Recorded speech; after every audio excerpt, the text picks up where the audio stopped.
ఇప్పుడు వచ్చిన మీ అందరికీ యేసుక్రీస్తు నామమున తెలియజేస్తున్నా.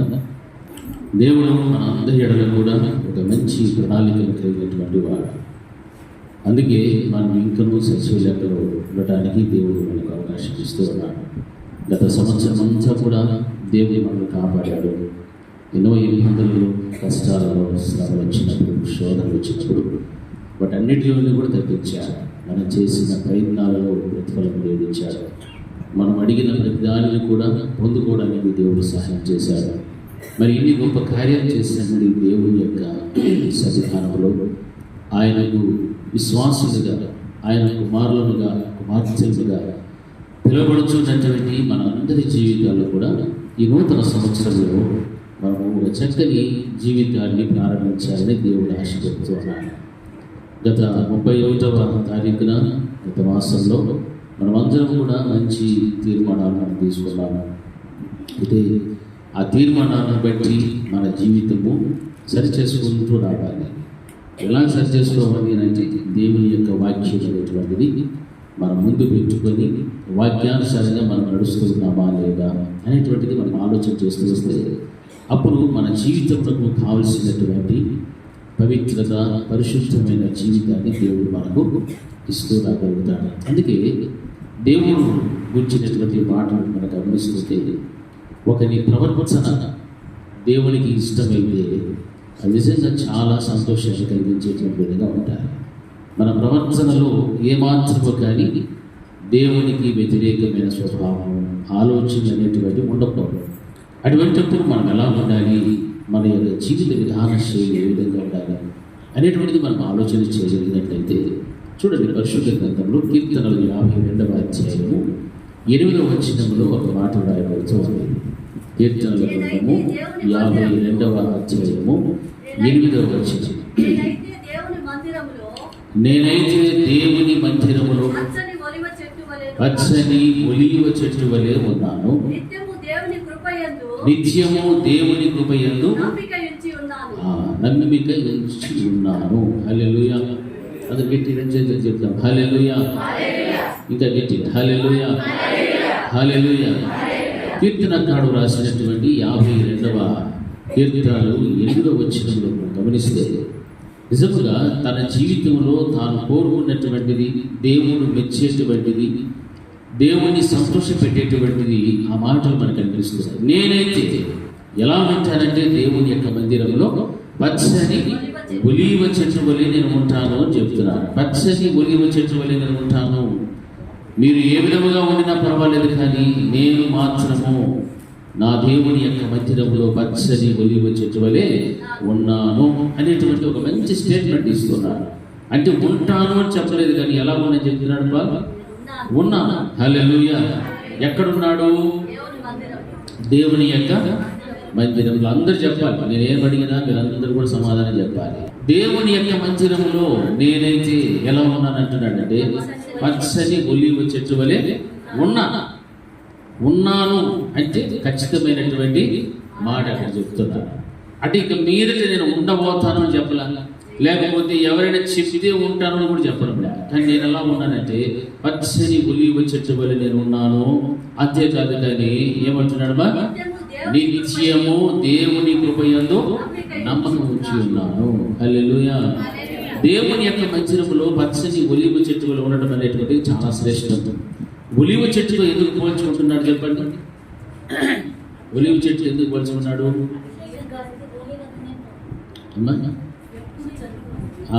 హల్లెలూయా. ఒలీవ చెట్టుకి ఏమి లేదు తెలుసా? సావు లేదు. అది ఎప్పుడు మనకి ఎట్లా తెలుస్తుందంటే నోవహు కాలంలో ఏమొచ్చింది? జలప్రళయం వచ్చింది. ఎన్ని రోజులు వచ్చింది? 40 రోజులు. కుర్చీలో వాళ్ళు కూడా చెప్పాలి. ఎన్ని రోజులు వచ్చింది? 40 రోజులు వచ్చింది. 40 రోజులు వచ్చిన జలప్రళయంలో ఏం మిగిలేది? ఏమి నాశనం అయిపోయేది? అంతా కూడా నాశనం అయిపోయారు. మొత్తం ఇళ్ళు, వాకిళ్ళు, చెట్లు, శ్యాములు, వాళ్ళకున్న సమస్తం కూడా అయిపోయారు, కొట్టుకొని పోయారు. అయితే నోవహు తన కుటుంబమును మాత్రం దేవుడు రక్షించేది. ఆ భూమి మట్టం పెరిగిపోయిన తర్వాత నీటి మట్టం భూమి మీద దాన్ని పరీక్ష చేయడానికి మొట్టమొదటి దేని వదిలాడు నోవహు? కాయకు పోయి తిరిగి వచ్చిందా? ఎందుకు? దానికి కావాల్సిన ఆహారం ఫుల్గా ఉంది బయట, కాబట్టి అక్కడే కూర్చొని ఆడే చెంపని పండుగ చేసుకుంటాం కాయకి. అయితే మళ్ళా ఏం చేశాడు? పావురాన్ని వదిలాడు. ఆ పావురం ఏం చేసింది? మొట్టమొదటి ఏం చేసింది? వెళ్ళి మళ్ళా వచ్చేసి మళ్ళా రెండో పడి కొంతకాలం అయిన తర్వాత మళ్ళా పంపించాడు. అప్పుడు తన నోట్లో ఏం తీసుకొచ్చేది?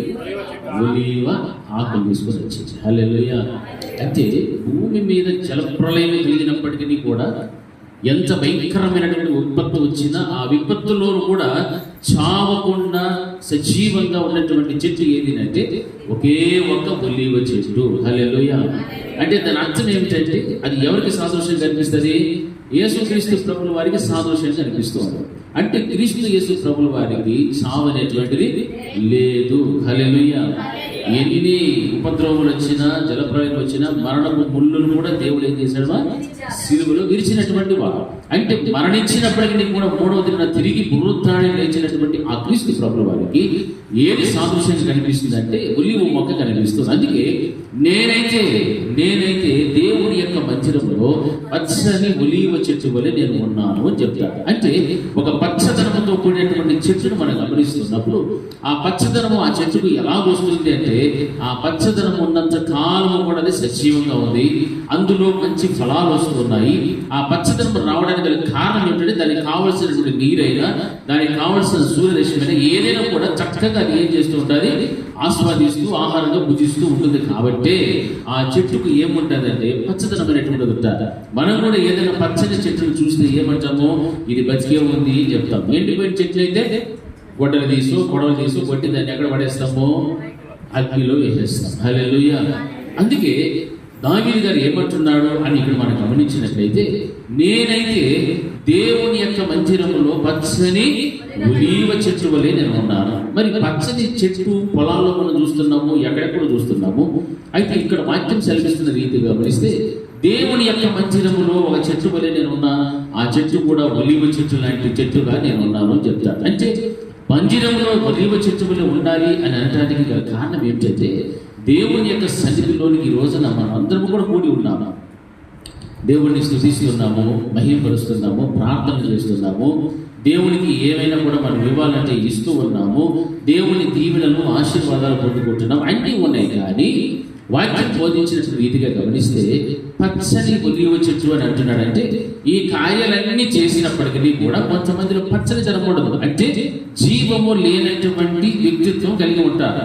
జీవము లేకపోతే అది చెట్టుగా పిలువబడుతుంది తప్ప అది పచ్చని ఒలీవ చెట్టు అని పిలువబడేటువంటి అవకాశం ఆ చెట్టుకు ఉండదు. ఎందుకంటే దానికి కావాల్సినటువంటిది ఏమిటంటే ఆహారం కావాలి, అది నీరు కావాలి, ఎరువు వేయాలి, చక్కగా దాంట్లో వేపేటువంటి ఆ కలుపునంతటి కూడా తీసివేసుకుంటూ వస్తూ ఉంటే అప్పుడు ఆ చెట్టు ఏమవుతూ వస్తుంది? ఎదుగుతూ రాగలుగుతుంది. హల్లెలూయా. గట్టి చెప్తాం హల్లెలూయా, హల్లెలూయా. మరి అటువంటి జీవితము దేవుని యొక్క మందిరములో ఉన్న నాటబడిన ప్రతి ఒక్క విశ్వాసికి, కుటుంబానికి, సంఘమంతటికి కూడా ఉండాలి. హల్లెలూయా. పచ్చని ఒలీవ చెట్టు వల్లే మనము సంఘంలో ఏమై ఉండాలా? నాటబడి ఉండాలి. ఇప్పుడు మనం అందరము నాటబడ్డాము, మనలో జీవం ఉందా లేదా ప్రశ్న చేసుకోవాలి. జీవం ఉంది అంటే మనలో ఏమొస్తూ ఉండాలా? ఏం కనపడాలి? ఫలాలు కనపడాలి, అభివృద్ధిలోనికి రావాలి. ఆ అభివృద్ధి అనేటువంటి ఉంటేనే ఫలాలు బయటకు వస్తాయి. మరి ఫలాలు లేని చెట్టుగా నీవు ఉన్నావు అంటే ఎండిపోయిన చెట్టు అయినా ఉండాలి, లేకపోతే గొడ్డు చెట్టు అయినా ఉండాలి. దానివల్ల ఎవరికి ఉపయోగమో ఉండదు. మరి వాక్యం చెప్తారు, నేనైతే దేవుని మందిరములో పచ్చని ఒలీవ చెట్టు వలె ఉన్నాను. ఎవరైనా మనం చూసినప్పుడు పలానా స్త్రీ, పలానా పురుషుడు మంచి ప్రార్థనాపరులు, మంచి ప్రేమ కలిగినటువంటి వ్యక్తులు, చక్కని ఆత్మ ఫలములతో నిండినటువంటి వారు, చక్కని కృపావరములతో నింపబడినటువంటి వారు, ఆత్మ పూర్ణులు, మంచి ఉపదేశము, మంచి విధేయత, ఇవన్నీ కూడా మనం చూస్తే వెంటనే ఎదుటి వ్యక్తి మన గురించి మంచి సాక్ష్యం పలకాలి. హల్లెలూయా. అప్పుడు నీవు దేవుని మందిరములో ఎటువంటి స్థాయిలో ఉన్నావంటే పచ్చని ఒలీవ చెట్టు వలె నీవు నాటబడినటువంటి ఒక విశ్వాసివి. హల్లెలూయా. వాక్యాన్ని మనం ఆధారం చేసుకొని జీవించడం నేర్చుకోవాలి. వాక్యాన్ని మనం ఆధారం చేసుకోకుండా నడిస్తే నిజంగా అది ఏదో మన స్వకీయ ఆలోచనలు బట్టి ముందుకు వెళ్తుంటాం తప్ప దేవుని యొక్క వాక్యాన్ని బట్టి మనం నడవడం నేర్చుకోవాలి. అది మనకు చాలా మంచిది. అందుకే వాక్యం బోధిస్తున్న పై వచనాల్లో మనం చదువుకుంటూ వస్తే, శూరుడా చేసిన కీడును బట్టి నీవెందుకు అతిశయపడుచున్నావు? దేవుని కృప నిత్యముండును. మోసము చేయవాడా, వాడిగల మంగళగత్తి వలె నీ నాలుక నాశనము చేయ ఉద్దేశించుతూ ఉన్నది. మేలు కంటే కీడు చేయుట, నీతి పలుకుట కంటే అబద్ధము చెప్పుట నీకు ఇష్టము. కపటమైన నాలుక గలవాడా, అధిక నాశనకరములైన మాటలే నీకు ఇష్టము. కావున దేవుడు సదాకాలము నిన్ను అనగవచ్చును, నిన్ను పట్టుకుని ఆయన నీ గుడారముల నుండి నిన్ను పెళ్లిగించును, సజీవుల దేశముల నుండి నిన్ను నిర్మూలన చేయను. నీతిమంతులు చూచి భయభక్తులు కలిగి, ఇదిగో దేవుని తనను దగ్గరముగా నుంచుకొనగా తన ధనవృద్ధి ఎంతో నమ్మిక ఇచ్చి తన చేతులను బలపరచుకుని వాడు వీడే అని చెప్పుకొనుచు వాడిని చూచి నవ్వుదురు. అయితే నేనైతే దేవుని యొక్క మంచిరములు నేను ఎలా ఉన్నానో పచ్చని ఒలీవ చెట్టు వలె నేను ఉన్నాను. అంటే ఆ పైన చెప్పబడినటువంటి కార్యాలు, క్రియలు, ఆలోచనలు ఏవి కూడా నా జీవితంలో లేవు అని అర్థం. అవి ఏమీ లేవు కాబట్టి నేను ఎక్కడున్నాను? దేవుని యొక్క మందిరములో పచ్చని ఒలీవ చెట్టు వలె ఉన్నాను. హల్లెలూయా. ఒకవేళ ఇవన్నీ కనుక మనలో ఉంటే మనము దేవుని మందిరంలో ఉండొచ్చు, కానీ మనలో జీవమైనటువంటిది ఉండదు. ఆ జీవము కనుక ఉంటే ఈ పై రాయబడినటువంటి క్రియలు ఏవి కూడా మన జీవితంలో ఉండవు. అందుకే వాక్యము సెలవిస్తున్నటువంటిది, నేనైతే దేవుని యొక్క మందిరములో పచ్చని ఒలీవ చెట్టు వలె ఉన్నాను, నిత్యము కూడా దేవుని కృపయందు నమ్మకం ఉంచి ఉన్నాను. హల్లెలూయా. దేవుని యందు భయభక్తితో పాటు ఆయన కృప యందు కూడా మనకి ఏముండాలని నమ్మకం ఉండాలి. దేవుని యొక్క కృపలో ఏమి ఉన్నాయి? ఆయన ప్రేమ, ఆయన కనికరము, దయ, కటాక్షము, వాత్సల్యత, ఇవన్నీ కూడా దాగి ఉన్నాయి. ఇవన్నిటి మీద కూడా మనకు ఏముండాలి అంటే నమ్మకం ఉండాలి. మన కష్టం వచ్చినప్పుడు ఆయన దయ గొప్పది, ఆయన దయతో నన్ను ఆయన ఏం చేస్తాడు? కనికరించి చూపించాడు. ఆయన వాత్సల్యత చూపెట్టిన దేవుడు. నాలో ఉన్న బలహీనతలు ఏమైనా ఉంటే ఆయన పశ్చాత్తాపడితే మరలా నన్ను ఏం చేస్తాడు? దేవుడు కనికరించగలుగుతాడు అనేటువంటి దాని మీద మనకు ఒక చక్కని అవగాహనతో కూడినటువంటి విశ్వాసం మన జీవితంలో ఉండాలి. అప్పుడే వాక్యం బోధిస్తుంది, ఆయన మందిరములో పచ్చని ఒలీవ చెట్టు వలె ఉండటమే కాదు, కానీ ఆయన కృప యందు కూడా ఎలా ఉన్నాడు? నిత్యము ఆయన కృప యందు నమ్మకం పెట్టుకుని ఉన్నాడు. హల్లెలూయా. ఎందుకు ఈ మాటలు చెప్తున్నాడంటే, కొంతమంది వ్యక్తుల జీవితాల్లో విశ్వాసము అనేటువంటిది చాలా సన్నగిలుతూ ఉంటారు.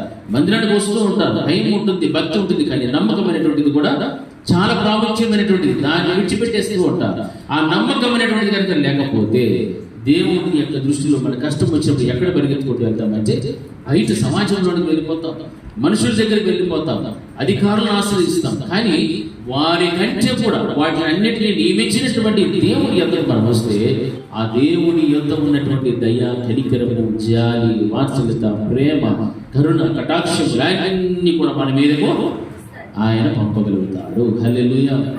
అందుకే రెండు మాటలు ఆయన చెప్తున్నాడు, నేను దేవుని మందిరంలో పచ్చని ఒలీవ చెట్టు వలె నేను ఉన్నాను. ఎన్ని శోధనలు వచ్చినా, ఎన్ని బలహీనతలు ఎదుర్కొన్నా, ఏ స్థితిలో నేను పడిపోయినా తిరిగి నేనేం చేయగలుగుతాను? లేవగలుగుతా. అందుకే పచ్చదనం అనేటువంటిది నాలో ఉంది. జీవముతో కూడినటువంటి ఆత్మీయ బ్రతుకు నాలో ఉన్నది అని చెప్పుకుంటూ ఉన్నాను.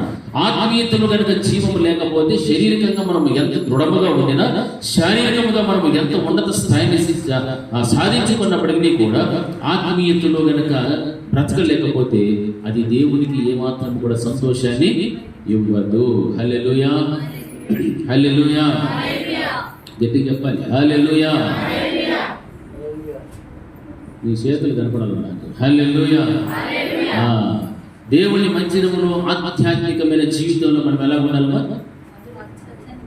ఎలా ఉండాలి? ఆధ్యాత్మిక జీవితంలో జీవము కలిగినటువంటి వారుగా ఉండాలి. నువ్వు ఎదుగుతూ ఉంటే నీళ్ళు ఏముందని? జీవం ఉంది, ప్రాణం ఉంది. నీ ఆత్మకి ఏముంది? ప్రాణం ఉంది. హల్లెలూయా. అవునంటారా?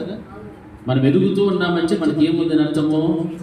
ప్రాణం ఉంది. మన ఆత్మలో ఆధ్యాత్మికమైన జీవితంలో మనకి ఏముంది? జీవం ఉంది. ఆ జీవము సంపాదించుకోవాలి అని అంటే దేవుని మందిరం ఎలా ఉండాలా? పచ్చని ఒలీవ చెట్టు వలె నాటబడి ఉండాలి. హల్లెలూయా.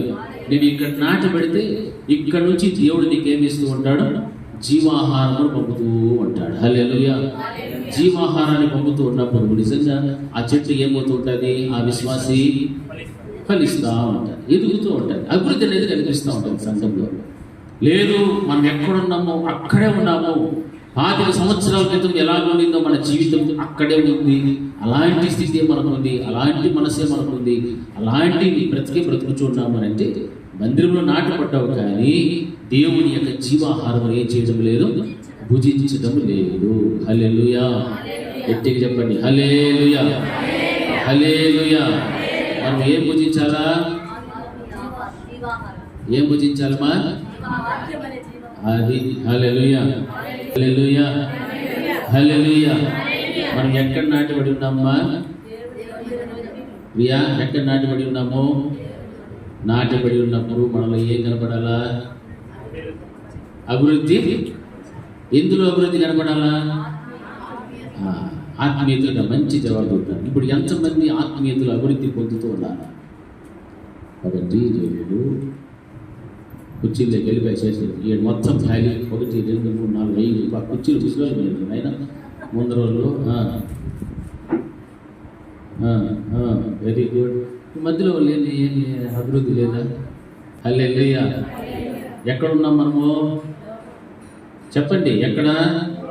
సంఘమునకు వెలుపటే ఉన్నాం. వెలుపటి వారి వల్లే ఉండకూడదని వాక్యం బోధిస్తారు. సంఘంలో మనం ఎలా ఉన్నామో సంఘమునకు వెలుపటి కూడా మన ప్రవర్తన, మన జీవితం అంతా కూడా అలాగే ఉండాలి. అప్పుడే నీవు దేవుని యొక్క మందిరములో నాటబడిన పచ్చని ఒలీవ చెట్టువి. హల్లెలూయా. ఆ పచ్చని ఒలీవ చెట్టులో ఉన్న జీవం ఎలాగైతే కనిపిస్తుంటుందో విశ్వాసి యొక్క ఆధ్యాత్మికమైన జీవితంలో కూడా ఆ యొక్క జీవం అనేటువంటి కనపడుతూ ఉండాలి. ప్రార్థన అంటే పరుగులు తీసుకుంటూ వచ్చేయాలి, సహవాసం అంటే పరిగెత్తుకుంటూ రావాలి, దేవుని వాక్యం అంటే ఆసక్తితో వినాలి, గ్రహించాలి, గ్రహించిన దాని ప్రకారంగా జీవించడం నేర్చుకోవాలి. హల్లెలూయా. అది నీలో జీవం ఉందంటే ఆ పని చేస్తారు. చెట్టుకి ఎవరైనా చెప్తారమ్మా, నువ్వు ఇంత హైట్ ఎదుగు, కొమ్మ ఒకటి ఎట్లా పోవాలా, ఒకటి ఎట్లా పోవాలని చెప్తారా? దాని అంతగా అది ఎదుగుతూ ఉంటుంది. అది ఏమది? దేవుని యొక్క సృష్టి. హల్లెలూయా. దేవుని సృష్టి అంత క్రమముగా చక్కగా దాని పని దాన్ని చేసుకొని పోతా ఉంది. అవునా? అవునా కదా? సూర్యుడి పని సూర్యుడు చేస్తున్నాడు లేదా? చంద్రుడి పని, నక్షత్రాలు ఉన్నాయి లేదా? ఆకాశము, వర్షము, సముద్రము అన్నీ కూడా వాటి వాటి పనులను అవి చక్కగా చేస్తూ ఉన్నాయి. హల్లెలూయా. మరి ఈ సృష్టి అంతటిలో కూడా దేవుడు మనకి ఏ స్థాయి ఇచ్చాడు తెలుసా? మనకి ఏ స్థాయి ఇచ్చాడు దేవుడు? ప్రథమ ఫలము. హల్లెలూయా. ప్రథమ ఫలాన్ని దేవుడు మనకి ఇచ్చాడు, ఆ స్థాయిని మనకి ఇచ్చాడు. ఈ స్థాయిని ఇచ్చినటువంటి దేవుడి యొక్క దృష్టిలో మనం అందరూ ఎలా ఉన్నామంటే క్రమము లేనటువంటి జీవితంలో బ్రతుకు చూడాలి. సృష్టి అంతటిని సృష్టించాడు, నోటి మాటతో కలుగులు కాదంటే ఏమైపోయింది? అన్ని కలిగాయి. దేవుడు చూశాడు మంచిది అన్నాడు, చూచాడు మంచిది, చూచాడు మంచిది. నరుని మాత్రం ఏం చేశాడు దేవుడు? మన పోలిక చొప్పున నరుని చేయమని తలంచి నరుని చేసినాడు. హల్లెలూయా. అంత ప్రేమ కలిగి అంత ప్రథమ ఫలంలో స్థాయిని ఇస్తే ఈ రోజున మానవుని యొక్క జీవిత విధానం ఎలా ఉందంటే దేవుణ్ణే దుఃఖపెట్టేటువంటి రీతి, దేవుని కంటే ఘనత పొందేటువంటి రీతిగా ప్రవర్తిస్తూ ఉన్నాడు. అందుకే దేవుని యొక్క మందిరములో జీవము లేనటువంటి ఒలీవ చెట్టును పోలి జీవిస్తూ ఉన్నాడు. హల్లెలూయా. మరి జీవము లేకపోతే జీవము కలిగినటువంటి దేవుడు రానే ఉన్నాడు త్వరలో. ఆయన వచ్చినప్పుడు మనం ఆయనతో పాటు ఎత్తపడాలా వద్దా? ఎత్తపడాలా వద్దా?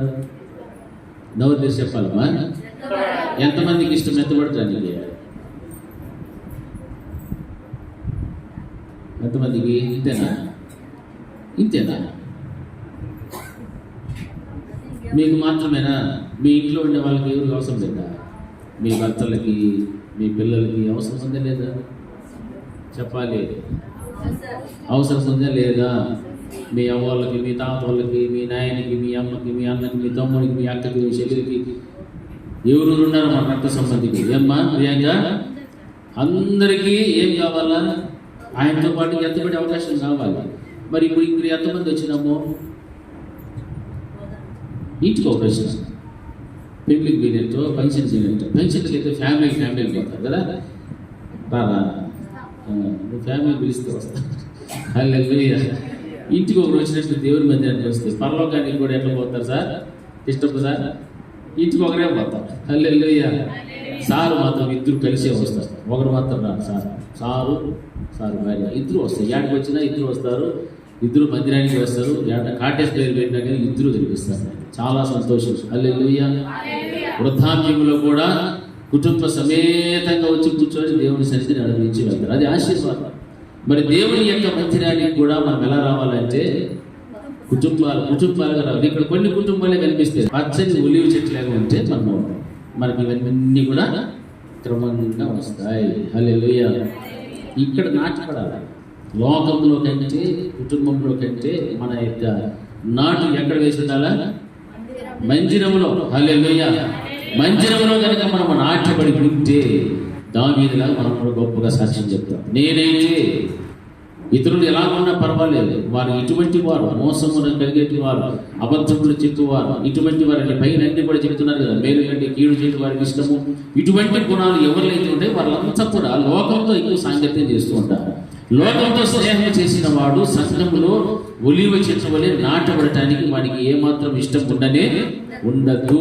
ఇది వాక్యం బోధిస్తుంది. అందుకే నీవు దేవుని మందిరంలోకి వచ్చిన తర్వాత నీవు ఎలా చెప్పుకోవాలంటే, నేనైతే దేవుని యొక్క మందిరములో పచ్చని ఒలివ చెట్టు వలె నేను ఉన్నాను, నిత్యము దేవుని కృపయందు నమ్మకం ఉంచి ఉన్నాను. అందుకే 13వ అధ్యాయము 5వ వచనంలో కూడా అక్కడ ఏముందంటే అదే మాట కనిపిస్తుంది. చూడండి, నేనైతే నీ కృపయందు నమ్మిక ఉంచి ఉన్నాను అని చెప్తున్నాడు. చూడండి,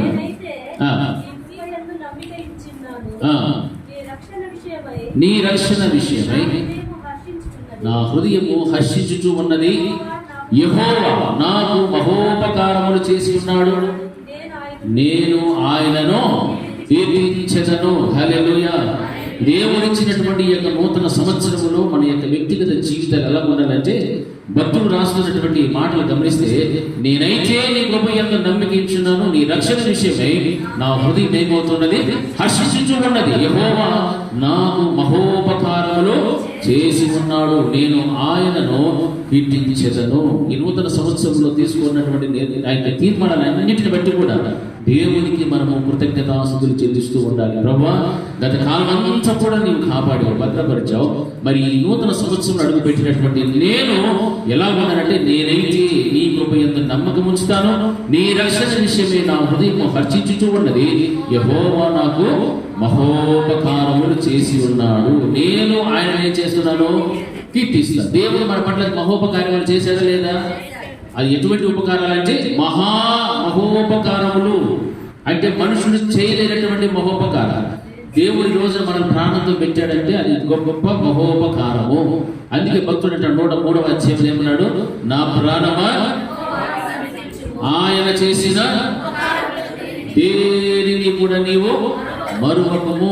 హల్లెలూయా. మరొకటి ఉండాలి అంటే నేను ఆయన ఏం చేస్తూ ఉండాలా, కీర్తించుచూ ఉండాలి. అంటే దేవుని మనం గణపరుస్తూ ఉండాలి, ఆయన నామాన్ని మహిమపరుస్తూ ఉండాలి, ఆయన వాక్యాన్ని మనం వింటూ ఉండాలి, లోబడుతూ ఉండాలి, విశ్వాసం ఉంచాలి, ఆయన కృప కొరకు కనిపెట్టేటువంటి వ్యక్తులుగా మనము జీవించడం నేర్చుకోవాలి. హల్లెలూయా. అందుకే భక్తుడు అంటున్నాడు, నా హృదయము నీ రక్షణ విషయంలో హర్షిస్తూ ఉన్నది. యెహోవా నాకు మహోపకారములు చేసి ఉన్నాడు, ఆయనను నేనేం చేస్తున్నాను, కీర్తించెదను. హల్లెలూయా. దేవుడు మన పట్ల చేసిన ప్రతి మేలుని బట్టి, ప్రతి అద్భుత ఆశ్చర్యకరమైన కార్యములు అన్నింటిని బట్టి కూడా మన దేవుడిని యెహోవాను మనం ఏం చేస్తున్నామా, కీర్తించడం నేర్చుకోవాలి.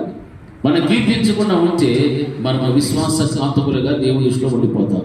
దేవుడు చేసిన ప్రతి చిన్నదైనా పెద్ద మేలైనా దేనిని బట్టైనా కూడా సరే, నీ వ్యక్తిగత విషయంలో కానీ, నీ కుటుంబ విషయంలో కానీ, సంఘం విషయంలో కానీ, నీ రక్త సంబంధికుల విషయంలో కానీ, ఎవరి విషయంలో కూడా కానీ, దేవుడు ప్రతి వారిని కూడా ఆయన సమానంగా చూచి ప్రేమించి ఎన్నో మహోపకారములు ఆయన చేస్తూ ఉన్నాడు. కాబట్టి నేను ఆయన ఏం చేయాలి, కీర్తించాలి. హల్లెలూయా.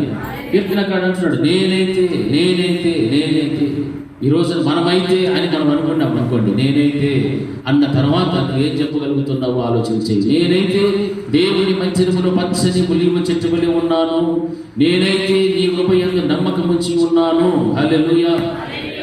హల్లెలూయా. ఇది మన వ్యక్తిగత సంబంధించినటువంటి స్టేట్మెంట్. మన వ్యక్తిగతంగా మనం ఒకరు చేసుకోవాలి. దేవుని ఎదుట, దేవుని దృష్టిలో నేనైతే ప్రభువా ఈ రీతిగా నేను జీవిస్తూ ఉన్నాను, నేనైతే నీ కృప కొరకే నేను కనిపెట్టుకొని ఉన్నాను, నేనైతే నీ మందిరములో పచ్చని ఒలీవ చెట్టు వలె నేను జీవిస్తూ ఉన్నాను, బ్రతుకుతూ ఉన్నాను అని మనం ఒక మంచి తీర్మానంతో కూడినటువంటి విశ్వాస సహితమైన మాటలు మన నోటి నుండి వచ్చి దేవుని ఎదుట ప్రార్థన చేసేటువంటి వ్యక్తులుగా మనం ఉండాలి. హల్లెలూయా. అది దేవుడు మనకు నేర్పిస్తున్నటువంటిది. మరి అటువంటిప్పుడు మన జీవితంలో నేనైతే అనేది మనకు రాకపోతే మనం ఎక్కడున్నామంటే చాలా వెనుకబడిపోయినటువంటి చాలా వెనుకబడినటువంటి స్థాయిలోనే ఉండొచ్చు.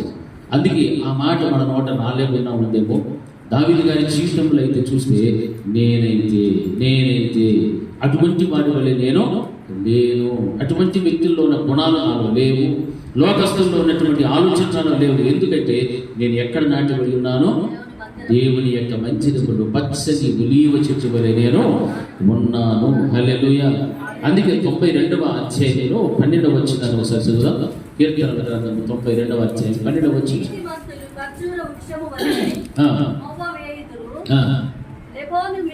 లెబానోను మీద దేవదారు వృక్షము వలె వారు ఎదుగుదురు. హల్లెలూయా. తర్వాత 13వ వచనం.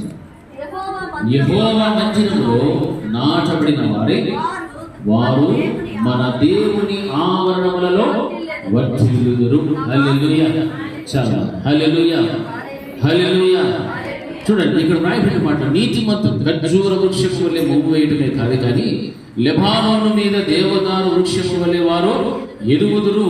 యెహోవా మందిరములో నాటబడిన వారు మన దేవుని ఆవరణములలో వర్ధిల్లుదురు వాక్యం బోధిస్తారు. అంటే ఈ యొక్క దేవుని యొక్క మందిరములో నీవు ఎప్పుడైతే పచ్చని ఒలీవ చెట్టు అనుభవంలోనికి నీవు రాగలుగుతావో అప్పుడు దేవుడు నిన్ను నీతిమంతులుగా మార్చగలుగుతాడు. కారణం ఏమిటంటే సమాజంలో లేక లోకంలో ఉన్నటువంటి మనుషుల గుణాలు, వారి యొక్క చెడు అలవాటు ఏమైతే ఉన్న వాటి అన్నింటినీ కూడా నీవు విసర్జించిన వ్యక్తివిగా ఒక ప్రత్యేకించబడినటువంటి కుటుంబముగా నీవు ఏర్పాటు చేయబడిన తర్వాత ఆ కుటుంబం ఎలాగ మార్చబడుతుందంటే నీతిమంతులుగా మార్చబడగలుగుతారు. ఆ నీతిమంతులు ఎలా బ్రతుకుంటుందంటే ఖర్జూర వృక్షము వలె వారు మొవ్వు వేయుదురు.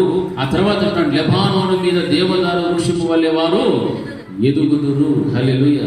ఈ లెబానోను పర్వతముల మీద దేవదారు వృక్షములు ఎలా ఉంటాయంటే చాలా పొడుగాటి వృక్షాలు. అంటే నీ యొక్క ఆధ్యాత్మికమైన జీవితంలో నీవు ఎలా ఉంటావంటే ఔన్నత్యమైన ఉన్నతమైన స్థితిలో నీవు ఉండగలుగుతావు. ఎంతో మంది నేను చూసినప్పుడు నేను ఇలా చూడాలి, పలానా స్త్రీ పలానా పురుషుడు ఎంత ఉన్నతంగా ఆత్మీయతలు ఎదిగారంటే చాలా ఉన్నతమైన స్థాయిలో వారు ఉన్నారు చూడాలి. హల్లెలూయా. హల్లెలూయా. అందుకంటే లెబానోను మీద దేవదారు వృక్షము వలె వారు ఎదుగుదురు. యెహోవా మందిరములో అటువంటి వారు ఏమై ఉన్నారంటే నాటబడిన వారై వారు మన దేవుని ఆవరణలలో వర్ధిల్లుదురు. హల్లెలూయా. నీవు వర్ధిల్లాలంటే, అభివృద్ధి చెందాలంటే, ఆశీర్వదించబడాలంటే, దీవించబడాలంటే అది ఎక్కడ సాధ్యమో దేవుని యొక్క మందిర ఆవరణములలోనే. హల్లెలూయా. దేవుని మందిర ఆవరణంలో ప్రవేశించిన నిన్ను బట్టి నీ సేవకులు ప్రార్థిస్తాడు, నీతో పాటు ఉన్న విశ్వాసులు ప్రార్థిస్తారు. ఈ ప్రార్థనలన్నీ ధూపం వలె దేవుని ఎదుగు వెళ్ళి అక్కడ నుండి నీ జీవితంలో కార్యములు జరిగించడానికి జవాబులు ఉత్తరములు వచ్చినప్పుడు నీ జీవితంలో ఏం కలుగుతాయి? అభివృద్ధి అనేటువంటిది నీవు చూడగలుగుతావు. హల్లెలూయా. నీవు దేవుని యొక్క సన్నిధిని విడిచిపెట్టి ఇక్కడ నాటబడకుండా లోకంలో ఉండి నువ్వు ఎన్ని ప్రయత్నములు చేసినా నీకు జవాబు రాదు. నీ ప్రయత్నములకు ఫలితం అనేటువంటిది కూడా సరైనటువంటి రీతిలో ఉండదు. దేవుని మందిర ఆవరణంలోనే వారు వర్ధిల్లుదురు చెప్తున్నాడంటే దేవుని మందిర ఆవరణంలో నీ కొరకు ఏం జరుగుతాయి? ప్రార్థనా విజ్ఞాపనలు జరుగుతాయి. దేవుని యొక్క మందిరంలో కూర్చుంటే నీవు ఎలాగ నడవాలో దేవుడు నీకు స్పష్టముగా నేర్పించగలుగుతాడు. ఆయన నీతో మాట్లాడతాడు, నీతో సూటిగా మాట్లాడతాడు. ఏవైనా బలహీనతలు ఉంటే వాటిని కూడా ఎత్తి చూపెట్టి నీకు ఏది అవసరమో ఎప్పుడు అవసరమో దానిని దేవుడు ఖచ్చితంగా నీకు అనుగ్రహించగలుగుతాడు. హల్లెలూయా. హల్లెలూయా. హల్లెలూయా. అందుకే ఆయన మందిర ఆవరణలలో వర్ధిల్లుదురు అంటే నిజముగా మన వ్యక్తిగత జీవితంలో ఇంకా చాలా మంది వ్యక్తులలో అభివృద్ధి అనేటువంటిది లేక, వర్ధిల్లు లేక చాలా కృంగిపోయిన స్థితిలో ఉన్నారు. అయితే కృంగిన స్థితిలో నుండి కూడా మన దేవుడు ఏం చేసేవాడు? పైకి లేవనెత్తేటువంటి సర్వశక్తిమంతుడే ఉన్నాడు. హల్లెలూయా. అందుకే ఆ యొక్క సర్వశక్తిమంతుని పాదాల దగ్గరికి వచ్చి పడిపోవాలి, ఆయన సన్నిధానంలోకి వచ్చి పడిపోవాలంటే నువ్వు ఏ స్థితిలో పడిపోయావో, ఏ కారణం చేత పడిపోయావో అక్కడ నుండి దేవుడు నేను ఏం చేస్తాను? మరలా పైకి లేవనెత్తగలుగుతాడు. అందుకే అంటున్నాడు, నేనైతే నీ కృప యందు నమ్మకం ఉంచి ఉన్నాను. హల్లెలూయా. ఆ కృపలో దాగి ఉన్న నీ ప్రేమను బట్టి, నీ దయను బట్టి, నీ కనికరమును బట్టి ప్రభువా నన్ను నీవు మరలా పైకి లేవనెత్తండి. హల్లెలూయా, హల్లెలూయా. చూడండి, కీర్తనల గ్రంథము 1వ అధ్యాయంలో మొదటి 3 వచనాల్లో ముఖ్యమైనటువంటి విషయాలు అక్కడ రాసి పెట్టాడు. నిలువక, హల్లెలూయా. చూడండి, ఖచ్చితంగా చెప్తున్నాడు. మొట్టమొదటి మాట నీతిమంతుల యొక్క మార్గం, నీతిమంతులు ఎలా ఉండాలి, ఎలా ఉండకూడదు అనేటువంటి విషయాన్ని గురించి అక్కడ ఏం మాట్లాడంటే నడవద్దు, నిలవద్దు, కూర్చోవద్దు. ఎక్కడ నడవకూడదు? దుష్టుల ఆలోచన చొప్పున నీవు నడవద్దు, పాపుల మార్గమున నిలవద్దు, అపహాసకులు కూర్చుండు చోట కూర్చోవద్దు. అక్కడ ఏమంటాడు? మొదట నడవద్దు, కూర్చోవద్దు, నిలవద్దు. హల్లెలూయా. ఈ మూడింటిని కనుక మనం విడిచిపెట్టేస్తే మన జీవితం ఎలా ఉంటుందంటే నీతిమంతులుగా మార్చబడిపోతాం. హల్లెలూయా. ఎందుకంటే దుష్టుడు అంటే సాతాను. ఆ సాతానునికి అనుకూలంగా నడిచేటువంటి వారి యొక్క ఆలోచనలను బట్టి నీవు నడవద్దు. హల్లెలూయా. పాపులున్నారు, పాపుల మార్గములో నీవు నిలవద్దు. హల్లెలూయా. దుష్టుని ఆలోచన చొప్పున నడవద్దు, పాపుల మార్గమున నిలవద్దు, అపహాసకులు కూర్చుండు చోట కూర్చోవద్దు. ఈ మూడింటిని కనుక కంట్రోల్ చేస్తే ప్రతి క్రైస్తవ జీవితం కూడా చాలా పరిశుద్ధంగా, పవిత్రంగా, నీతిమంతులుగా మార్చబడటానికి దేవుడు అవకాశం ఇస్తాడు. హల్లెలూయా. మనకి ఎంతో మంది ఆలోచనలు ఇస్తారు. వాడు దుష్టుడా, నీతిమంతుడు అనేది మనం గమనించాలి. దుష్టుడైతే మన ఆలోచన, వాడు చెప్పే ఆలోచన ఎలా ఉంటుంది తెలుసా? మనకున్న భక్తిని కూడా పోగొట్టేటువంటి రీతిగా మన ఆలోచనలు వస్తూ ఉంటాయి బయటికి. మనలో ఉన్నటువంటి ప్రార్థనా జీవితము కూడా విడిచిపెట్టే పరిస్థితులు తీసుకొస్తున్నారు. లేదు, మనలో ఉన్నటువంటి దేవునితో ఉన్న సహవాసాన్ని కూడా దూరము చేసేటువంటి విధంగా దుష్టుడు మాట్లాడుతూ ఉంటాడు. దీనిని బట్టి వాక్యం బోధిస్తుంది, దుష్టుల ఆలోచన చొప్పున నడవద్దు. హల్లెలూయా, హల్లెలూయా. వారు చూడడానికి మనల్ని ప్రేమించేవారుగా ఉండొచ్చు, మనల్ని ఆదరించేవారుగా ఉండొచ్చు, లేకపోతే మన మీద కనికరించులు పెట్టేవారుగా, లేకపోతే మనల్ని పొగిడేవారుగా ఉండొచ్చు. కానీ దేవుడు వాటిని చూడాల. దేవుడు ఏం చూస్తాడు? ఏం చూస్తాడు? హృదయ అంతరంగాన్ని చూచేవాడు మన దేవుడు. ఆ హృదయ అంతరంగాన్ని చూచిన దేవుడు కాబట్టి దుష్టుల మార్గమున, దుష్టుల ఆలోచన చొప్పున నీవు నడవద్దు, పాపులు నిలిచేటువంటి మార్గమున నీవు నిలవద్దు, అపహాసకులు కూర్చుండే చోట కూడా నీవు కూర్చోవద్దు. పాప ఆజ్ఞలు మీరినటువంటి వారు, దేవుని యొక్క ఆజ్ఞలు ఉన్నాయి, ఈ విధంగా నీవు నడవాలి, ఈ విధంగా చేయాలి, ఈ విధంగా జీవించాలి అని చెప్పినప్పుడు దాన్ని ఉల్లంఘించి ప్రవర్తిస్తుంటారు. వీళ్ళందరూ కూడా ఎవరు? పాపులు. హల్లెలూయా. ఎందుకు పాపులు అన్నాడు దేవుడు తెలుసా? ఆజ్ఞ అతిక్రమము పాపము. అందుకే వీరందరూ కూడా ఏ లిస్టులో ఉన్నారు? పాపుల లిస్టులో ఉన్నారు. దేవుడు ఏ ఆజ్ఞలు అయితే చెప్పాడో ఆ ఆజ్ఞలను బట్టి నడిస్తే సరిపోయాలి. ఆజ్ఞలను మీరి మనం ప్రవర్తిస్తే మనం ఎవరిని చెప్పండి? అందరూ ఆజ్ఞను మీరి ప్రవర్తిస్తే మనల్ని దేవుడు ఏమంటున్నాడు? నేనన్నా దేవుడు చెప్పాడు, దేవుడు చెప్పాడు కదా. మరి అటువంటిప్పుడు పాపులుగా నిలబడాలా? దేవుని ఎదుట దోషులుగా మనం నిలబడకూడదు. అందుకే ఖచ్చితంగా అంటాడు, పాపులు మార్గమున నీవు నిలవద్దు. హల్లెలూయా. మీరందరూ కూడా ఆజ్ఞను అతిక్రమించిన వారు, ఆజ్ఞ అతిక్రమం పాపం, అటువంటి వారి యొక్క నీవు నిలవద్దు. ఎందుకంటే నీలో ఉన్న భక్తిని కూడా వాళ్ళు ఏం చేస్తారు? తీసేస్తారు, పాడు చేస్తారు, నేను నాశనానికి తీసుకొని వెళ్తారు. దేవుడితో నీకు ఉన్నటువంటి సహవాసాన్ని కూడా వారు ఏం చేస్తారు? దూరం చేయగలుగుతారు. హల్లెలూయా. కాబట్టి వాక్యం బోధిస్తూ ఉంది, దుష్టుని యొక్క ఆలోచన చొప్పున నీవు నడవద్దు. కొన్ని ఆలోచనలు మనం వింటూ ఉంటే ఇది సరైనదే, ఇది బాగానే ఉందే, ఇదేదో మనకు మేలు కలిగేట్టుగా ఉంది, అబ్బా బయలుదేరి చెప్పినారా అనేసి వాళ్ళని అనుసరించి, అంటే దుష్టిని అనుచరులు ఉంటారు. ఆ ఆలోచన బట్టి మనం నడుస్తూ ఉంటే వాక్యం బోధిస్తే దుష్టుల ఆలోచన చొప్పున నీవు, ఎవరి ఆలోచన ఉండాలి మనకు?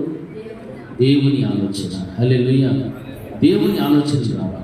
పాపులు మార్గమున నీవు నిలవకుండా ఉండాలి, అపహాసకులు కూర్చుంటూ చోట కూడా నీవు. అపహాసకులు ఎవరు? అపహాసకులు వాడే సాతాను. ఒకరి గురించి మరొకరి దగ్గర ఏం చెప్తూ ఉంటాం? చెడుగా మాట్లాడుతూ, నవ్వుకుంటూ వారిని హేళన చేస్తూ ఉంటాం, వారి బతుకులు తీసి బజార్లో పెడుతూ ఉంటారు, లేకపోతే వారి గురించి చెడ్డగా మాట్లాడడం, చెడ్డగా ప్రచారం చేయడం, ఇవన్నీ కూడా మనం చేస్తూ ఉంటే ఇటువంటి వారి దగ్గర కూడా నువ్వేం చేయదన్నాడు? కూర్చోవద్దు. హల్లెలూయా. గట్టి చెప్పాలి, కూర్చోకూడదు. ఒకటో వచనం గుర్తుకు రావాలి. ఎక్కడ నిలబడుతున్నామో అనేది మనం వెంటనే గుర్తు రావాలి. మా దృష్టిని ఆలోచన చెప్పున నడవకూడదు, పాపల మార్గమున నిలవద్దు, అపహాసకులు కూర్చుంటే చోట కూడా కూర్చో. దీనివల్ల మన ఆత్మీయ జీవితం భ్రష్టత్వంలోనికి పోతుంది తప్ప అభివృద్ధి అనేటువంటిది రా. నీతిమంతులైతే ఖర్జూరము వృక్షము వలె వారు ఏం చేస్తారు? ఓము వేయుదురు. హల్లెలూయా. దేవుని మందిరంలో నాటబడిన వారే చెప్తారు. దేవుని యొక్క మందిరంలో నాటబడిన వ్యక్తివైతే దుష్టుల ఆలోచన నీ ఏది కూడా నీలోనికి రానియకుండా చూసుకో. పాపల మార్గం నిలవకుండా చూసుకో. అపహాసకులు కూర్చున్న చోట కూడా కూర్చోడు. ఈ సమయం అంతా కూడా మనం ఎవరికి చేయొచ్చు? ఎవరికి ఇవ్వచ్చుమా? ఇవ్వచ్చే కదా. కొంతమంది మనుషులు వచ్చి మనకి ఏదో ఆలోచన చెప్తా మాట్లాడుతూ ఉంటారు. ఆ టైం అంతా కూడా ఎవరి దగ్గరికి గడపాలా? దేవుడి దగ్గర గడపండి. ఆయన ఇస్తే నీకు ఆలోచించు. నేను నీకు ఉపదేశం చేసేదను, నీకు ఆలోచన చెప్పేదను, ఇవన్నీ కూడా దేవుడు చెప్పాడు లేదా? అటువంటిప్పుడు మనం ఎవరి మీద ఆధారం చేసుకుని బతకాలా? ఆయన ఆధారం చేసుకోవాలి.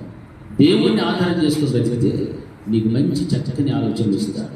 నువ్వు ఎక్కడ నిలవకూడదో దేవుడు చెప్తాడు, ఎక్కడ నడవాలో దేవుడు చెప్తాడు, ఎక్కడ కూర్చోవాలో కూడా దేవుడు చెప్తాడు. హల్లెలూయా. ఎక్కడ ఇద్దరు ముగ్గురు కూడి నా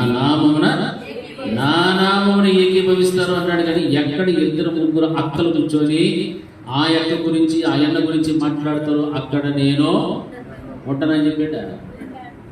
ఉంటాడా? మరి మనం ఏం చెప్పని దేవుడు ఉండేటట్టు చేస్తున్నామా? ఉండకుండా ఉండేటట్టు చేస్తున్నామా? బాగా ఆలోచన చేసేసండి. దేవుడు మన మధ్యలో ఉండాలి అంటే మనం ఏ నామంలో ఏకీభవించాలా? ఎక్కడ ఇద్దరు ముగ్గురు కూడి నా నామమున, హల్లెలూయా, ఆయన నామములో మనం ఏకీభవించాలి తప్ప వేరొకటి ఏది కూడా మన జీవితంలో దేన్ని బట్టి ఏకీభవించలే. హల్లెలూయా. గట్టి చెప్పాలి హల్లెలూయా. అందుకే నేనైతే దేవుని మందిరంలో పచ్చని ఒలీవ చెట్టు వల్ల ఉన్నా. నీవు దేవుని మందిరంలో నాటబడిన చెట్టు ఎలా ఉందంటే జీవం కనిపిస్తూ ఉంటాను. ఆ జీవం ఉంది అంటే నీలో అభివృద్ధి కలిగిస్తూ ఉంటారు. ఆత్మీయతలో ఔన్నత్యమైన ఔదార్యమైన స్థితిని దేవుడు నీకు ఇవ్వగలుగుతాడు. అందుకే 3వ వచనంలో ఏం రాయబడిందంటే అతడు నీటి కాలువల యోరను నాటబడిన ఆకువాడక తన కాలమందు ఫలమిచ్చు చెట్టు వలె ఉండును, అతడు చేయనంతా కూడా సఫలమగును. హల్లెలూయా. నీవు చేసేవన్నీ కూడా సఫలం అవ్వాలి అంటే ఒక నీటి కాలువ యోరన నాటబడిన చెట్టు వలె నీవు ఉండాలి. అది తన కాలమందు ఫలమిస్తుంది. ఆకు వాడకు కారణం ఏంటంటే తనకు కావలసినటువంటి ఆహారం ఎక్కడైతే ఉందో ఆ ఆహారం దొరికేటువంటి ఆ కాలువ ఓరని అది ఏమై ఉన్నది? నాటబడి ఉన్నది. హల్లెలూయా. క్రైస్తవుని యొక్క జీవితం కూడా సంఘంలో నాటబడిన స్థితిలోనే ఉండాలి. కానీ ఇక్కడ పెరిగి ఆడుకున్న సేపులు అక్కడ పెరిగి ఆడుకున్న సేపులు నాటుకుంటా ఉంటే ఆ చెట్టు బతుకుతుందో చచ్చిపోతుంది. హల్లెలూయా. కొన్ని మురికి నీళ్ళు వస్తాయి, కొన్ని మంచి నీళ్ళు వస్తాయి, కొన్నిసార్లు ఉప్పు నీళ్ళు వస్తాయి, కొన్నిసార్లు ఏమేమో నీళ్ళు వస్తూ ఉంటాయి. ఆ నీళ్ళన్నిటికీ తట్టుకునే కెపాసిటీ ఉంది దీనికి. ఇల్లే. హల్లెలూయా. మురికి కాలంలో పెరిగే మురికి కాలంలోనే పెరుగుతూ ఉంటాయి. ఆడ పెరుగుతాయి, మురికి కాలంలో నీళ్లు పెరుగుతాయి. ఉప్పు నీళ్ళు పెరిగే ఉప్పు నీళ్ళు కూడా పెరుగుతూనే ఉంటాయి, చచ్చిపోతూ ఉంటాయి, బతుకుతూ ఉంటాయి, చచ్చిపోతాయి. మంచి నీళ్ళ దగ్గర మాత్రమో చచ్చిపోతాయా? చెట్టు చచ్చిపోతాయా? ఏమన్నా నా భాష మీకు అర్థమవుతుంది లేదా? చచ్చిపోతాయా? జీవంతో ఉంటాయా? జీవంతోనే ఉంటాయి. అందుకే అతడు ఎలా ఉంటాడంటే నీటి కాలువల యోరన నాటబడిన చెట్టు వలె ఉండి ఆకువాడగా తన కాలమందు ఫలమిచ్చు చెట్టు వలె ఉండును. ఎవరి వ్యక్తి అంటే దుష్టుల ఆలోచన చొప్పున నడవనివాడు, పాపుల మార్గమున నిలవనివాడు, అపహాసకులు కూర్చున్న చోట కూర్చుకోవడం ఉండేటువంటి వాడు. వీడు ఎలాంటి ఉంటాడు? వాళ్ళు చేసేటువంటి అన్ని కూడా ఏమవుతుంటాయి? సఫలమవుతూ ఉంటాయి. హల్లెలూయా. అంతేకాదు కానీ యెహోవా ధర్మశాస్త్రములను ఆనందించుచు దివారాత్రము దాన్ని ధ్యానించేవాడు ధన్యుడు. హల్లెలూయా. ఆ 3 పనులు చేయకపోతే వాడు ఎక్కడికి వస్తాడు తెలుసా? ధర్మశాస్త్రం దగ్గరికి వచ్చేస్తాడు. దుష్టుని ఆలోచన ఉండదు, ఇంకా మళ్ళీ పాపల మార్గం నిలిచేది ఉండదు, అపహాసకులు కూర్చుంటే చోట కూడా కూర్చోడు. అప్పుడు ఎక్కడ కూర్చుంటాడు? దేవుని మందిరంలోకి వస్తాడు. ధర్మశాస్త్రమును చేతబట్టుకొని దివారాత్రము దాన్ని చేయడం ప్రారంభిస్తాడు, ధ్యానిస్తాడు. వాడికి ఏమైపోతాడు? ధన్యుడు. వాడు చేయడంతా కూడా సఫలం. ఏ రీతిగా సఫలం అవుతుందంటే చెప్తున్నాడు, నీటి కాలువల యోరను నాచబడిన చెట్టు వలె ఆకు వాడగా తన కాలమందు ఫలమిచ్చే చెట్టు. అంటే ఆ చెట్టుకి ఏముందంటే అన్ని కూడా పర్ఫెక్ట్ గా ఉన్నాయి. ఏ మాత్రం కానీ అకాలపు వర్షాలు పడినట్లు రాలిపోయేది కానీ, లేకపోతే పంట రాకుండా గొడ్డు చెట్టుగా మారేది కానీ ఏమీ లేదు. తన కాలమందు ఫలమిచ్చే చెట్టు, ఆకు వాడదు. కారణము నీటి కాలువ యువన నాటబడినది. నీరు దేనికి సాదృశ్యము? దేవుని యొక్క వాక్యానికి సాదృశ్యం. అంటే దేవుని యొక్క వాక్యం కనుక దేవునికి నీవు ఎప్పుడైతే దగ్గరగా ఉంటావో నీవు చేయడంతా కూడా దేవుడు ఏం చేస్తాడు? సఫలము చేస్తూ ఉంటాడు. హల్లెలూయా. అందుకే దేవుని ఎందుకు రండి రండి రండి అని పిలిచేసి హల్లెలూయా హల్లెలూయా. ఎవరి కోసం పిలుస్తున్నాము? ఎవరి కోసం పిలుస్తున్నామా? గ్రూప్లో మెసేజ్ పెడతాము. ఎవరి కోసము? మనం చూస్తే కదా గ్రూపులు ఎంతమంది చూస్తారు చెప్పండి? చూస్తే మనం చదివితే వింటే దాన్ని గ్రహిస్తే ఓహో ఇది ఎవరి కోసమో, ఈ ఆహ్వానం ఎవరి కోసమో? నా కోసమే. ఎందుకోసము? నేను చేయనదంతయు కూడా ఏమవ్వాలని, సఫలం అవ్వడానికి కోసమే ఈ రోజున దేవుడు తన యొక్క ఆలోచనలను నాకు తెలియపరుస్తూ ఉన్నాడు. హల్లెలూయా హల్లెలూయా హల్లెలూయా. ప్రతి బుధవారమైనా, శుక్రవారమైనా, శనివారమైనా, ఆదివారమైనా అన్ని ఆరాధనలు కూడా దేవుడిని ఆహ్వానిస్తూ ఉన్నాడు.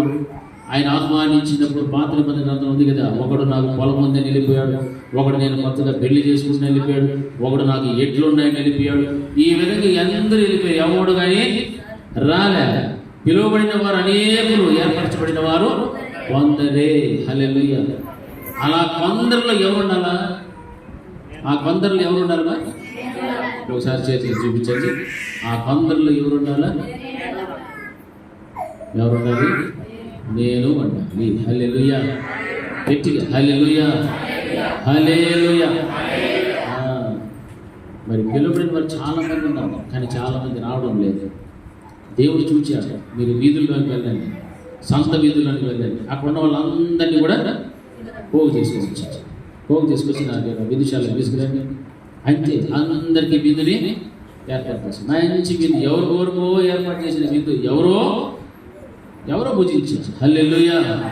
ఈ రోజు ఆదివారపు దినాన దేవుడు ఏ దీవెనలతో నిన్ను దీవించాలని ఇష్టపడ్డాడో, ఆయన సంకల్పం ఏమైతే ఉన్నదో నీకు బయలుపరచాలని దేవుడు అనుకున్నాడు. నీవు రాకపోతే ఆ మాటలన్నీ కూడా ఎవరికో వెళ్ళిపోతాయి. అవునా కదా? అవునా కాదమ్మా? నోదరి చెప్పాలి. అవునా కాదా? బుధవారం రోజు దేవుడు ఏదో మాట్లాడాలనుకుంటాడు, ఆ రోజు రాకపోతే అయిపోయా. శుక్రవారం కూడా ఏదో మాట్లాడాలనుకుంటాడు, ఆ రోజు కూడా మనం రాలేదు. అప్పుడు కూడా మనం ఏమైపోయినట్లు తగ్గిపోయాం. శనివారం యవనస్తులు, ఆ రోజు కూడా మనం రాలేదనుకుంటాం. ఆ రోజు దేవుడు యవనస్తులకు కావాల్సిన వాక్యం ఏదైతే బోధించాలనుకుంటాడో ఆ మాటలన్నీ కూడా హల్లెలూయా. ఒకవేళ ఇలాగే మనం మిస్ చేసుకుంటూ వస్తే దేవుడు ఒక్కసారి మిస్ కాల్ ఇస్తాడు. ఏం కాల్ ఇస్తాడమ్మా? మిస్ కాల్ అంటే తెలిసిన చెప్పండి చూద్దామా? మిస్డ్ కాల్ అంటే మరణపు అంచులు దాకా వెళ్ళిపోయి అక్కడ దేవుడు మళ్ళీ ఏమిస్తాడు? నీకు ప్రాణం పెడతాడు. హల్లెలూయా. లేచి సాక్షి చెప్తాడు. జస్ట్ చచ్చిపోవాల్సింది నాయన, బతికించే దేవుడు అంటే నువ్వు అనుకుంటావు దేవుడు కాపాడాడు. కాదురా నాయన, నీకు మిస్ కాల్ ఇచ్చేసి దేవుడు అంటే నీ బతుకు బాగలేదు, నీవు ఇలా ఉన్నావు, జస్ట్ ఒక మిస్ కాల్ కొట్టినాడు దేవుడు అంతే.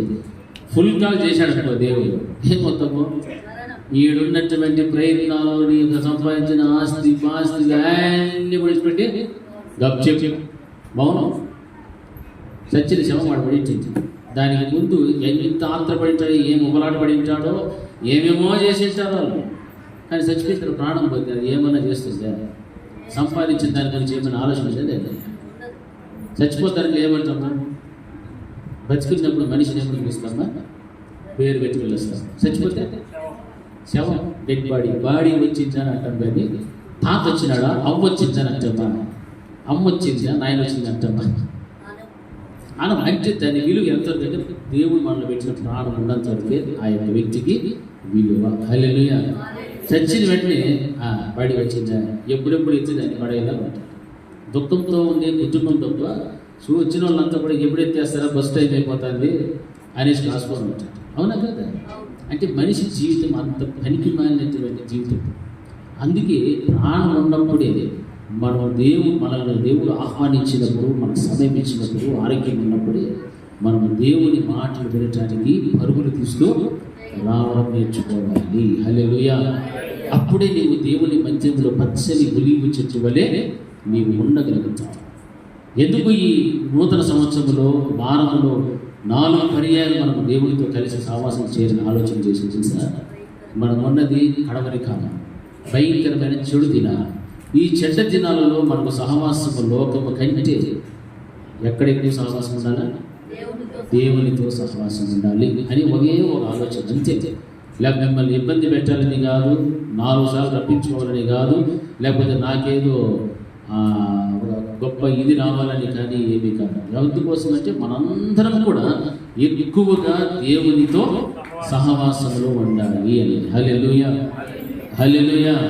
ఆ సహవాసంలో ఉంటే నిజంగా మనకు ఎంతో నెమ్మది ఉంటుంది, సమాధానం ఉంటుంది, ఒక ప్రశాంతకరమైన జీవితాన్ని మనము అనుభవించడానికి దేవుడు చూపెడతాడు. అయితే అప్పుడు నీవు ఎలా ఉంటావు? మందిరం అంటే పచ్చని ఒలీవ చెట్టు వలె నీవు నాటబడి ఉంటావు. హల్లెలూయా, హల్లెలూయా. ఎప్పుడు ప్రార్థన పెట్టినా కానీ మనం ఏం చేస్తామో వచ్చేస్తాం. ఎందుకు ఈరోజు ప్రార్థన ఉంది, దేవుడితో గడపాలి అని ఆశ ఈరోజుకి వచ్చేయాలి. ఆ ఆశను చంపుకొని లోకం వైపు నీ దృష్టి పెడుతువో దేవుని మందిరంలో పచ్చని ఒలీవ చెట్టు వలె ఉండవు. దుష్టిని ఆలోచన నీలో ఉంటాయి, పాపల మార్గం నిలుస్తూ ఉంటాం, అపహాస్యములు కూర్చుంటుంటాం. అందుకే నీ కార్యములు ఏ ఒక్కటి కూడా సఫలమో కావు. హల్లెలూయా. నీ కార్యాలు సఫలం అవ్వాలి అంటే వాటిని విడిచిపెట్టు, ధర్మశాస్త్రం దగ్గర, అప్పుడు నీ కార్యములన్నీ కూడా సఫలమవుతాయి. నీటి కాలువ యోర్లో నాటబడిన చెట్టు యొక్క జీవితం ఎలా ఉందో అలాగే నీ జీవితము ఉండగలుగుతాయి. హల్లెలూయా, హల్లెలూయా, హల్లెలూయా. అయితే కింద వచనంలో ఏమంటారు? దుష్టులు అలాగున ఉండక గాలి చెదరగొట్టు వలె ఉంటారు. న్యాయ విమర్శలో దుష్టులను, నీతి మంతుల సభలో పాపులను నిలవరు. హల్లెలూయా, హల్లెలూయా. చూసేది, న్యాయ విమర్శలో దుష్టులను, నీతి మంతుల సభలో పాపులను నిలవరు. అంత ఖచ్చితంగా చెప్తుంది. నీతి మంతుల మార్గము యెహోవాకు తెలియను, దుష్టుల మార్గము నాశనము. ఇవన్నీ కూడా మన జీవితంలో ఉండకూడదు. మంచిగా ఉండాలి అంటే నీవు దేవుని మందిరంలో ఎలా ఉండాలి? పచ్చని ఒలీవ చెట్టు వలె ఉండాలి. నేనైతే అని చెప్పుకోవాలి. ఎలా చెప్పుకోవాలి? నేనైతే ఇలా ఉంటా, ఇలా ఉన్నాను నేను అని ధైర్యంతో ఈ నూతన సంవత్సరంలో అయినా మనము చెప్పుకునేటువంటి అవకాశం ఉండాలి. 128వ అధ్యాయం 3వ వచనంలో కూడా మాట ఏమైపోతుందంటే, నీ భార్య ఎలా ఉంటుందంటే నీ లోగిట ఫలించేటువంటి ద్రాక్షావల్లి వలె ఉండును. హల్లెలూయా. నీ భార్య లేక నీ భర్త, నీ పిల్లలు ఎలా ఉంటారు? అక్కడ ఆ కుటుంబం అంతా కూడా చక్కగా దేవుడు దీవించినట్టు కనిపిస్తుంది. యెహోవా యందు భయభక్తులు కలిగి ఆయన త్రోవడి యందు నడుచు వారందరూ ధన్యులు. నిశ్చయముగా నీవు నీ చేతుల కష్టార్జితమును అనుభవించదవు. నీవు ధన్యుడవు. నీకేం కలుగుతుందమ్మా? మేలు కలుగును. నీలో నీ భార్య ఎలా ఉంటుందంటే ఫలించే ద్రాక్షావల్లి. హల్లెలూయా. నీ పిల్లలు భోజనపు బల్ల చుట్టూ ఉండే ఒలీవ మొక్క. అంటే ఒలీవ మొక్కలతో పిల్లలను పోలుస్తున్నాడు. నీ భార్య ఫలించే ద్రాక్షావల్లి. నీ విషయంలో నీవు అనుభవించేది ఏదంటే నీ కష్టార్జితాన్ని నిశ్చయంగా నీవే అనుభవిస్తావు. ఇంత దీవెనకి మించి ఏమైనా మనకు కావాలా? మనం కష్టపడుతున్నాము, సంపాదిస్తున్నాము, ఆ కష్టం ఎక్కడికో వెళ్ళిపోతుంది. ఎవరో తినేస్తూ ఉన్నాను, ఎక్కడికెక్కడికో ఎన్నో రంధ్రాలు మనకి. అయితే దేవుడు అంటాడు, యెహోవా యందు భయభక్తులు కలిగి ఆయన త్రోవలను నీ నడుము, అప్పుడు నిశ్చయముగా నీ చేతుల కష్టార్జితాన్ని నీవే అనుభవించుగాక. హల్లెలూయా, హల్లెలూయా. మన కష్టార్జితం మనం అనుభవిస్తున్నామా? లేకపోతే ఏ అప్పులకో, వడ్డీలకో, లేకపోతే ఎవరో అన్యాయంగా తీసుకుని వెళ్ళిపోతున్నారు, లేకపోతే ఎక్కడికెక్కడికో మనం వెళ్ళిపోతూ ఉండొచ్చు. దాన్ని బట్టి కూడా మనం కొన్నిసార్లు బాధపడుతున్నాం. అనవసరంగా భయనే. ఏం కారణం అంటే నీవు దేవుని మందిరంలో పచ్చని ఒలీవ చెట్టు వలె నాటబడితే, ఆయన యందు భయము భక్తి కలిగి ఆయన త్రోవలు యందు నీవు నడిస్తే, అప్పుడు నీవు ధన్యుడవు, ధన్యురాలు. అప్పుడే నీ రాబడి అంతటిని బట్టి దేవుడు ఆశీర్వదించి నీ కష్టార్జితంలో నీవే అనుభవించేటువంటి స్థాయిలో దేవుడు నీ చూపెడతాడు. హల్లెలూయా. ఆ స్థితి రావడం అనేటువంటిది చాలా గొప్ప విషయం. చాలా భాగ్యవంతమైన జీవితం అంటే అది ఒక్కటే నిదర్శనం. హల్లెలూయా. భాగ్యవంతమైన జీవితం అంటే అదే. మనందరి జీవితాల్లో కూడా భాగ్యవంతమైన జీవితం రావాలంటే మనం దేవుని యందు భయం భక్తి కలిగి ఆయన త్రోవల్లోనే నడవాలి. హల్లెలూయా, హల్లెలూయా. ఆ తర్వాత అంటున్నాడు హోషేయ గ్రంథం 14వ అధ్యాయం 6వ వచనంలో కూడా ఒక మాట రాయబడి చదవండి. హోషేయ గ్రంథము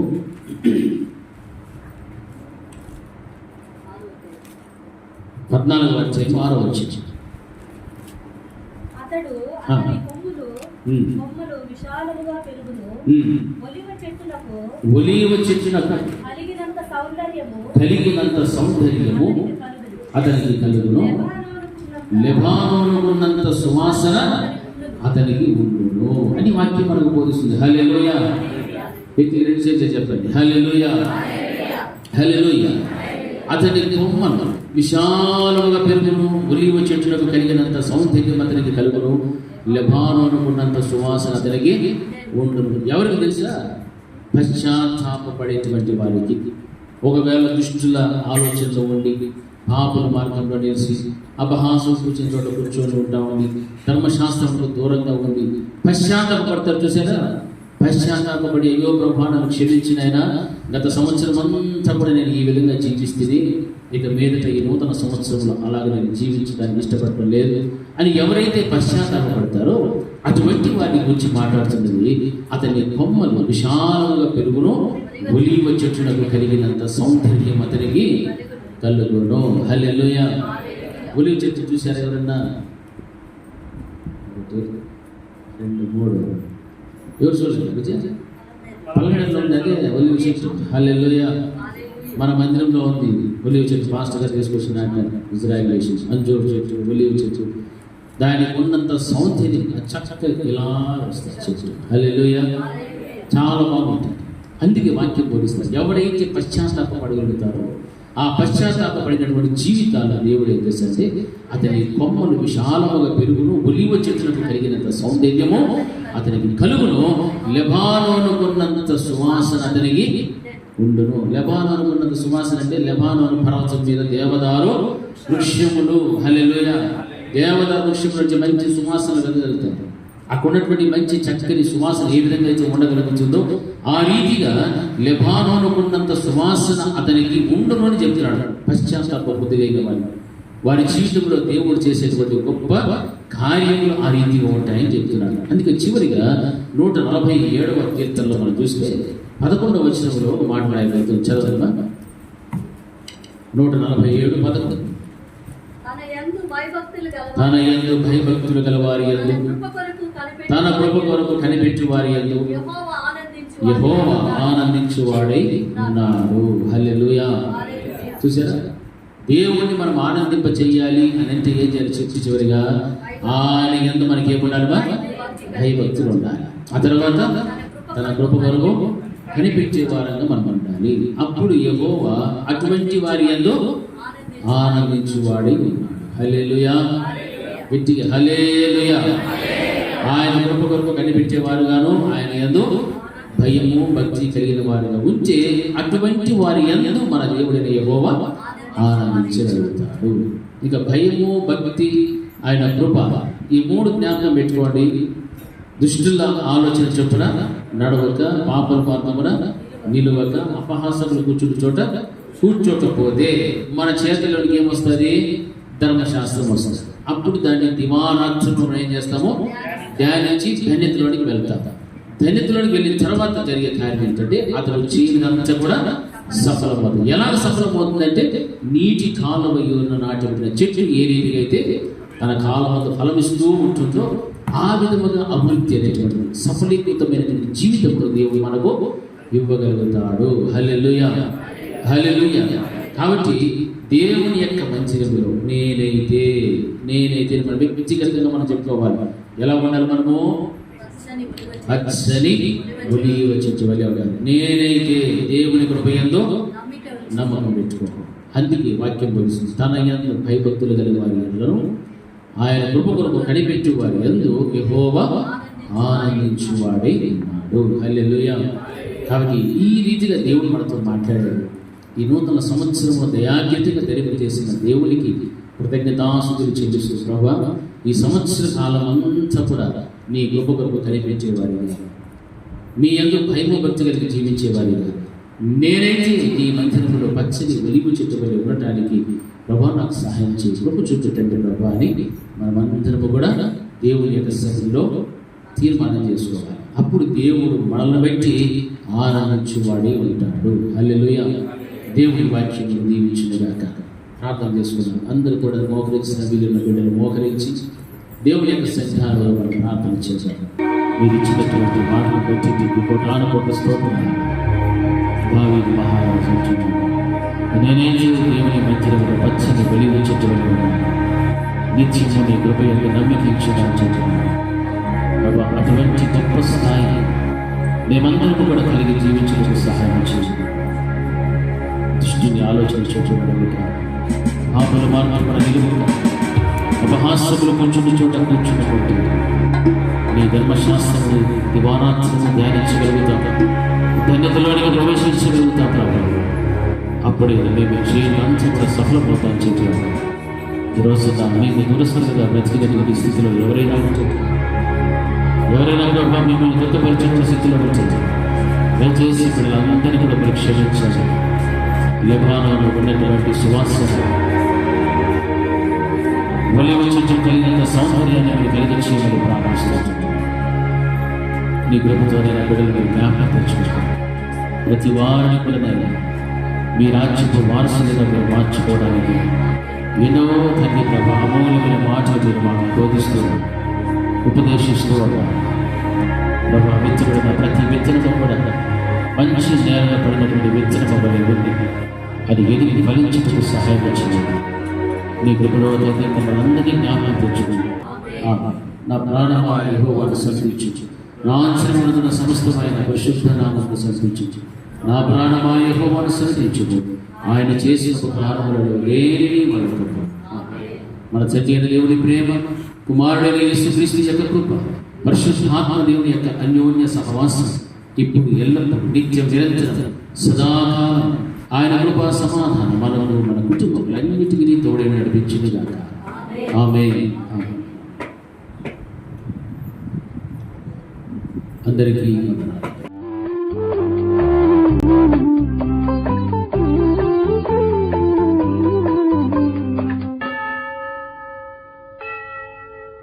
స్తుతి గానములతో నేను నా దేవుని స్తుతించెదను. నా జీవితమంతా ప్రభు కొరకైనే ఇలా జీవించెదను, ప్రభు కొరకై నిలచెదను. స్తుతి గానములతో నేను నా దేవుని స్తుతించెదను. నా జీవితమంతా ప్రభు కొరకైనే నిల జీవించెదను, ప్రభు కొరకై నిలచెదను. స్తుతి గానములతో నేను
ప్రతి జీవిని